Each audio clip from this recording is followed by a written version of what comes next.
আসামি নাজমুল সাকিব ভৈরব সার্কেল কর্মকর্তাকে দ্রুত সাময়িক বরখাস্ত করা হোক। ছাত্র আন্দোলন হয়েছিল এই দেশের সংস্কার করার জন্য, কোনো চার্জশিটভুক্ত আসামিকে পুনর্বাসন করার জন্য নয়। আসামি নাজমুল সাকিব তার প্রথম স্ত্রী নারী ও শিশু ভ্রূণ হত্যা মামলার চার্জশিটভুক্ত আসামি।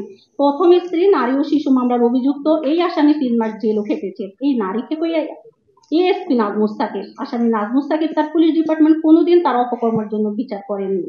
তাই প্রথম স্ত্রী বিচার না পেয়ে আমার মতে মিডিয়ার দ্বারস্থ হতে বাধ্য হয়ে 5 মাসের গর্ভবতী থাকা অবস্থায় জিডি একজন সরকারি অফিসার হয়ে, পুলিশের ঊর্ধ্বতন অফিসার হয়ে জিডি জালিয়াতের মতো জঘন্য অপরাধ এই আসামি পুলিশের এসপি নাজমুল সাকিবের বিরুদ্ধে পুলিশ ডিপার্টমেন্টের সন্দেহাতীতভাবে প্রমাণিত।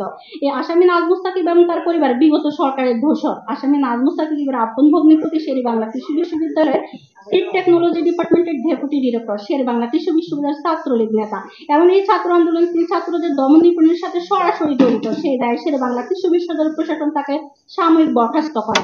আসামি নাজমুল সাকিবের নির্দেশে আসামি নাজমুল সাকিবের ভগ্নিপতি সাবেক এই ছাত্রলীগ নেতা আমাকে হত্যার চেষ্টা করেন।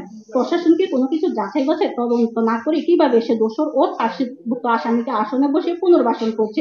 জাতি কি তাহলে ছাত্র আন্দোলনের মাধ্যমে এই সরকার দেখতে চেয়েছিল? পুলিশের এই এসপি আসামি নাজমুল সাকিব ভৈরব সার্কেল কর্মরত বিরুদ্ধে দেশের প্রধান গুরুত্বপূর্ণ গোয়েন্দা সংস্থা তাদের রিপোর্ট স্বরাষ্ট্র মন্ত্রণালয়ে জমা দেন। তারপরে প্রশাসনের টনক নড়ছে না। তাই আমি ধর্ষণ মামলার বাদী হয়ে প্রেস বিক্রি করতে বাধ্য হয়েছি।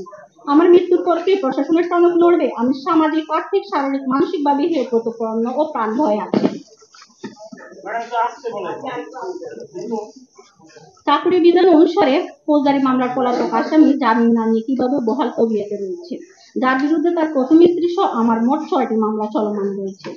আমি আমার দেশের আইনের কাছে বিচার চাচ্ছি। আমার সাথে যে অন্যায় অবিচার করে বিয়ে নিয়ে নাটক করেছে, আমি শুধু সে ভোগ করেছে, কেউ সামনে এসেছে, কেউ আসেনি। তানিয়া বাসার নামে এক নারী আছে, ময়মনসিংহে থাকে, তার সাথে এই কাজ করেছে এসপি নাজমুল সাকিব। দেশের আইনের কাছে আমি বিচার চাচ্ছি। এসপি নাজমুল সাকিব খুবই ক্ষমতাধর, তার কখনো বিচার হয়নি। যখন আওয়ামী লীগ ছিল তখন আওয়ামী লীগের ক্ষমতা দেখাতো, আওয়ামী লীগ যখন চলে গেল সে এখন নিজেকে বঞ্চিত দেখিয়ে পোস্টিং বাগিয়ে নিল। উল্লেখ্য, সে প্রথম স্ত্রীর মামলায় 4 বছর অধিক সময় বরখাস্ত ছিলেন। সরকার পতনের পর পোস্টিং ভাগিয়ে নেয়।